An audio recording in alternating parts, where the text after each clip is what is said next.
Once again, I am going to requesting Senior DA sir for forwarding our appeal మాకు to DRM office ADRM. నుంచి వచ్చిన punishment letter చూపిస్తాను.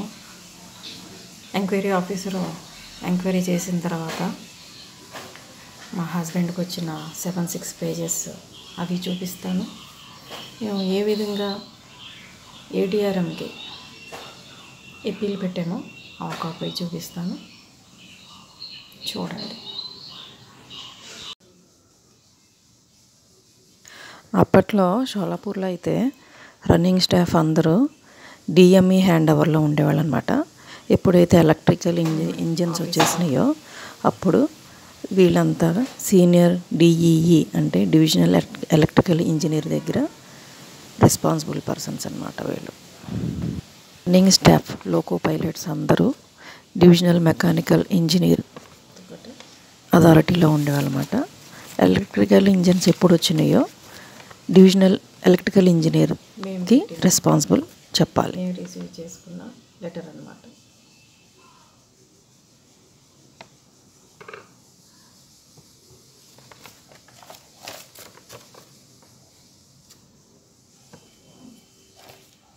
తర్వాత మేము పెట్టిన అప్పీల్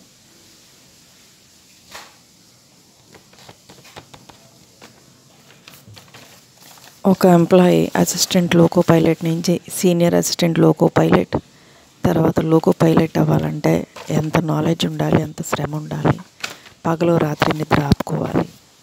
మీరే ఆలోచించండి.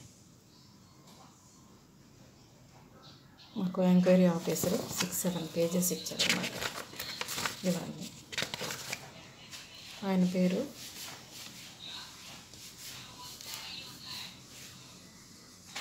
ఎక్కడి నుంచి వచ్చింది,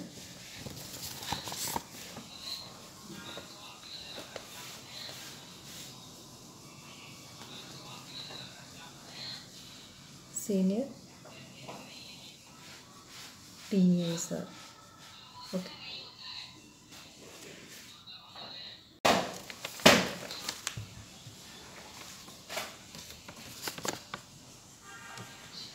సిగ్నేచర్ సీనియర్ డిఏ సార్. చూసారు?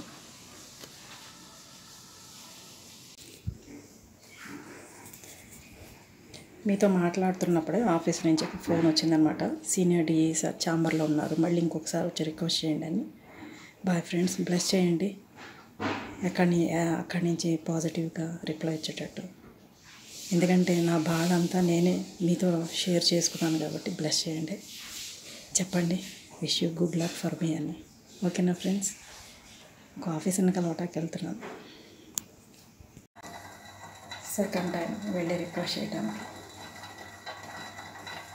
మా అప్పీల్ ఏమైంది ఫార్వర్డ్ చేయండి బాబా అంటే request. Second time senior TV సార్ని కలవటానికి వెళ్తున్నాను. యూనిఫామ్ వేసుకో, మళ్ళీ డ్యూటీలో ఉన్నా లేకపోయినా డ్రెస్ మీద వచ్చాడు అనుకోటానికి.